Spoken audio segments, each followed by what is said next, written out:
To prepare for headstand, let us see what are the different yoga postures that we can practice and build our neck, our lower back strength to help us prepare for a good headstand, where I am not scared I will fall. So, those of us who are scared of falling in a headstand, or those who are unsure of their balance while being upside down, they must first become familiar with the different muscle groups that are utilized when we are doing a headstand, and a constant engagement with those muscles help us build confidence that we will be able to hold ourselves upside down. So, let us see what are the different postures that we could practice and prepare ourselves for headstand. So, before you get into a full-fledged practice, it is always useful to get your spine warmed up. A cat and cow movement is helpful to get your spine ready. Even if you have not exercised and you are straight away getting into the practice, it's a gentle stretch. Give 3 to 4 seconds to each of the movement. So as you come down, create a dent around your lower back, get your chin up. Then as you exhale, keep your chin to the chest and curve. Lower back down and chin back. Relax. Further, to ease our body into the practice, take your left hand ahead, right shoulder on the mat, head on the mat. Arms are stretched. Your waist and your knee are in line. Body is more or less relaxed in this position. Release. Change. Left hand goes inside now. You see from this side how I am trying to get my shoulder on the mat. Palm flat, palm of my right hand. Body is relaxed.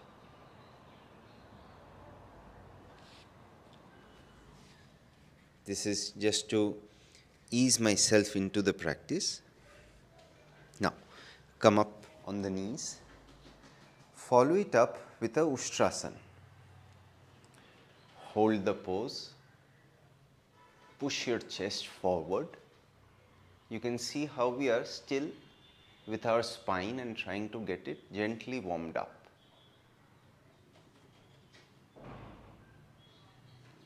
Relax. There are some of us who cannot touch the feet or the heel while doing Ustrasana. They can just bring the legs slightly closer, support the base of the spine, keeping the chin to the chest and pressing forward.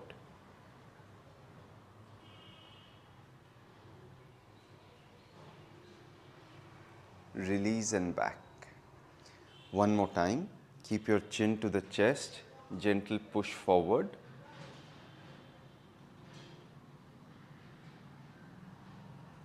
Release and back. Now sit down in Vajrasana. Stretch your wrist.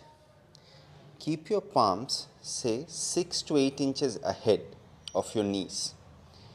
Fingertip pointing towards your knees, and you are trying to press your palm flat. If your wrists are too tight, you will see that your palm does not want to touch the floor. So the challenge is to get your palm flat on the mat.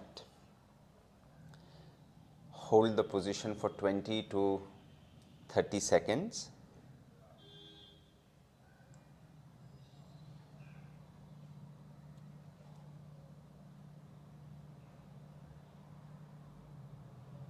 Release and back. Now take your arm out, press the knuckles and get your palm inwards. Again a stretch on the wrist.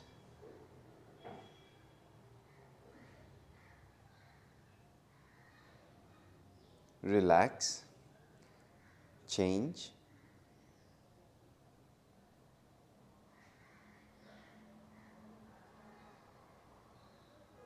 relax. Now, take your palm inwards.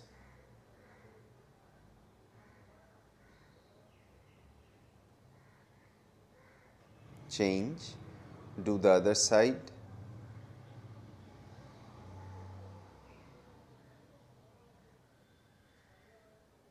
Relax. Now, once again, come up. Now, to get our lower back and glutes activated, take your right leg out. Hold here 8 to 10 seconds. Now, try to lift your leg up, knees and ankles stretched. Heel at least going above the waistline. Relax. Left leg straight out, ankle stretched.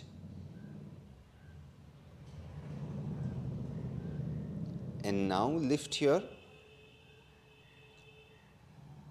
leg, heel higher than the waist.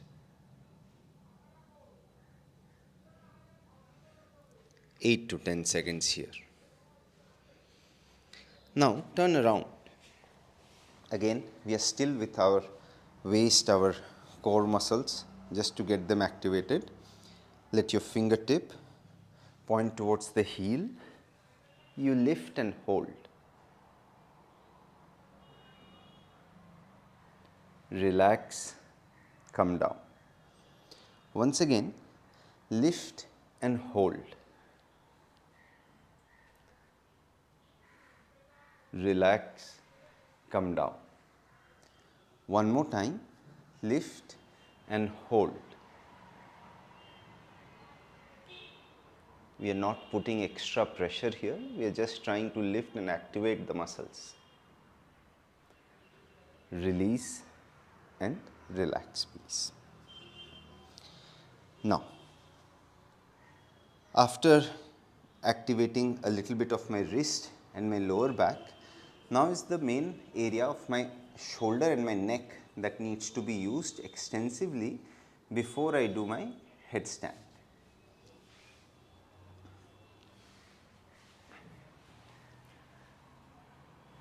To begin with, start with a gentle Setubandhasana.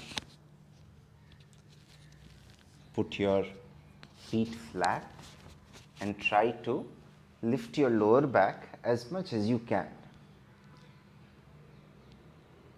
You can hold the ankle.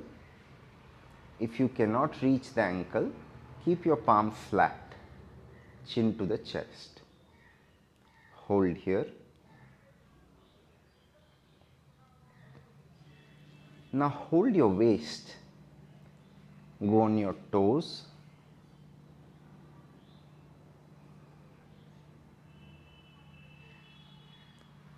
Right leg up.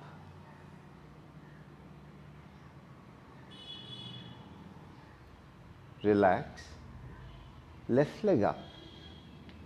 You see how my neck, shoulder, even my wrist and my glutes are engaged while I am in this position. So, all the muscles that I will be using for headstand. Release, relax. Breathe and relax. Now, to take the same pose forward, you fold yourself, your legs in Setubandhasana position. Take your hands by the side like you do in Chakrasana. Lift your head a little and place your head on the mat. Keep your hands by the side to give you support.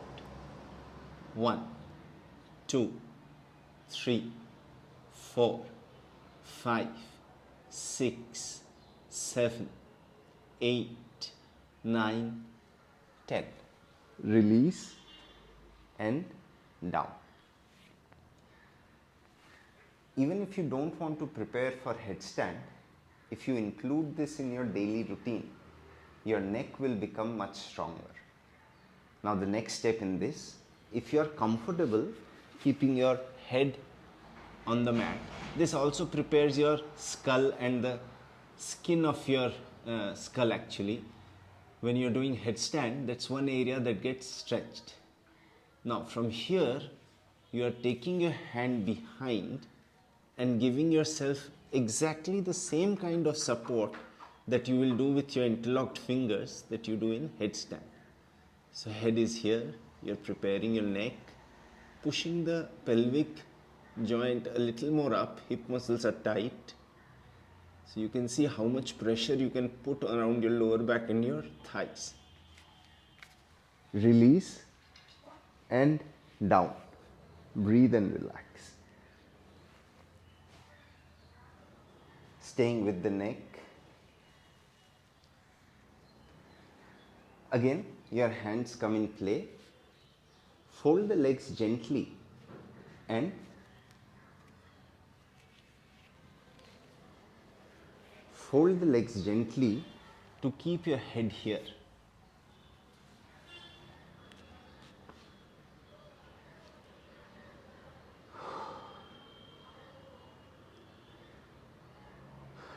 The next thing we could try, again for the neck, Matsyasana. Roll the head, use your elbows to push the shoulder, keep your palm flat.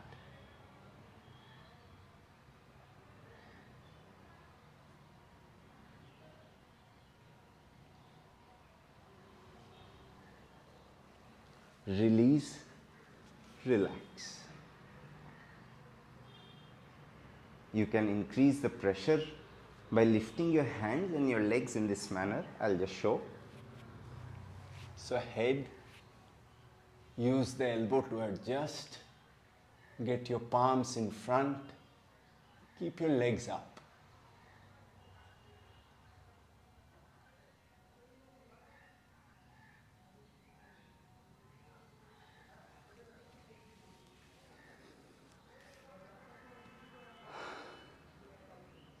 Now I get into the actual practice of headstand. We have sufficiently warmed up our neck, our shoulder, our wrist, our pelvic.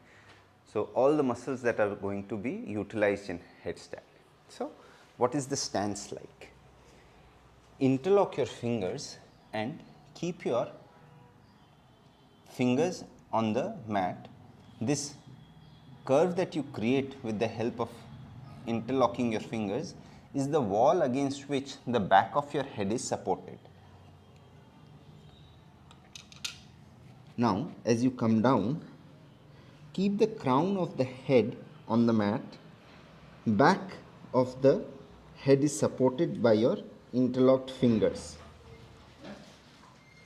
Now, lift your knees, bring your body forward and hold the position here just to get a feel of your neck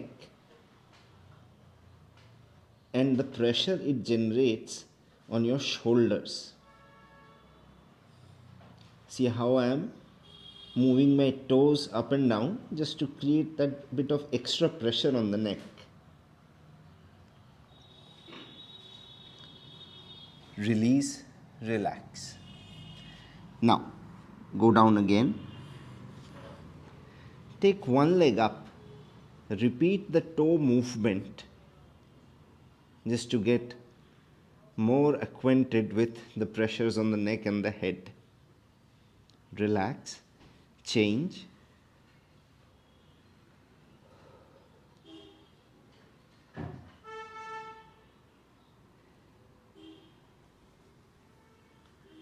Relax.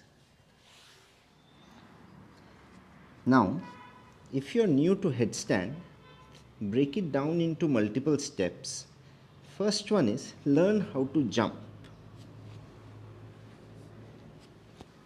As I jump, you see my heels are not crossing my waistline.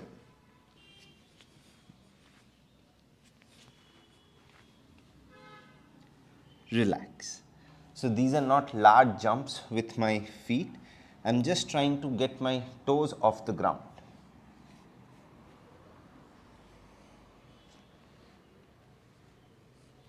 Now learn how to jump and hold in a half headstand.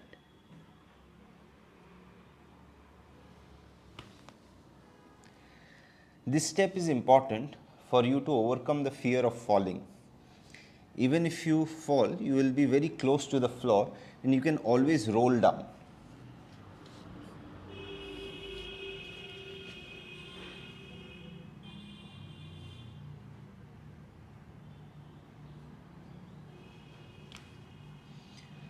Relax. Now let us do the full headstand.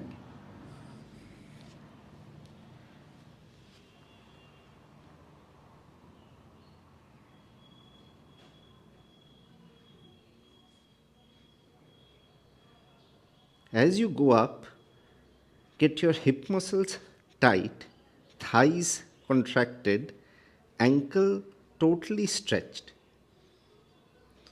So you should have a very firm feel to your lower body.